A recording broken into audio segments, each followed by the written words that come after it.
to be all Ohio and then also be one of the first captains really makes it special and really makes it worthwhile. He worked hard at his trade to maximize whatever athletic ability he had. He wasn't an obvious collegiate dominant football player, but he became a very good football player because he worked hard at it.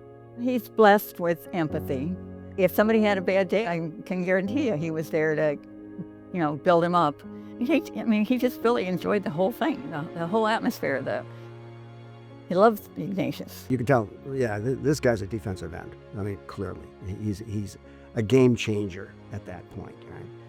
And take on leadership just by his ability to kind of talk. How to say it? He wasn't a quiet guy. He was a guy to be able to explain things, be able to talk to people, and that was good because you needed people to stand up at times on a team and get that going. So you could tell right away Mark was that type of guy. He was a natural leader by example. He is outgoing, he is energetic, but not in that let's go get him guys. It was more like follow me, see what I'm doing. I think the greatest thing about Mark as a leader was that it wasn't about being a vocal leader for him. He could be if he needed to be, but that wasn't really what sort of attracted us as voting him a leader. It was his relentlessness.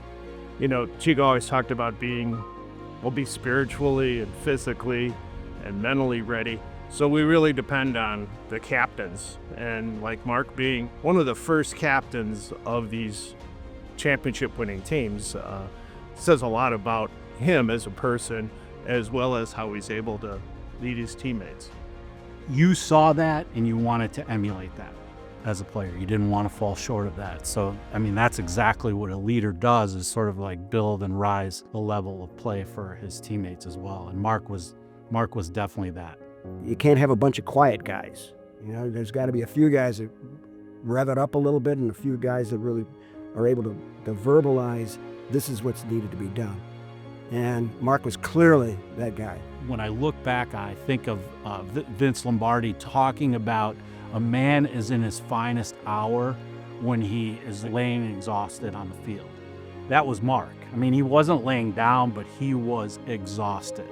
But he embraced in tears Coach Kyle, and I'll always remember that image of Mark, because that's what he was. He was just a relentless worker. He was competitive, and he gave it his all. To talk about the moment, it was extremely emotional. I admit that.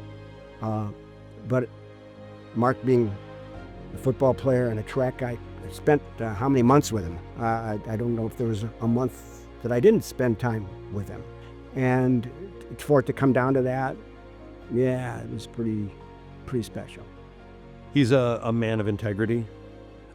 He is a man of conviction. He's an incredibly intelligent individual, but he's very down to earth. He was always let himself be vulnerable as a leader.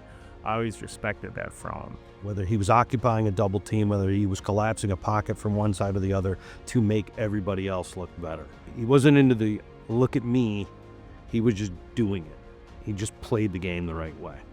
When I think of Ignatius, right, and I think of our motto, Men for Others, what it means to live a good life for the greater glory of God, AMDG. When you look back, you can appreciate what from the coaches, the other players, what that meant. Working for something bigger than yourselves, believing in one another, and ultimately achieving something as a whole that none of us would be able to achieve on our own. It's a recipe for success in life.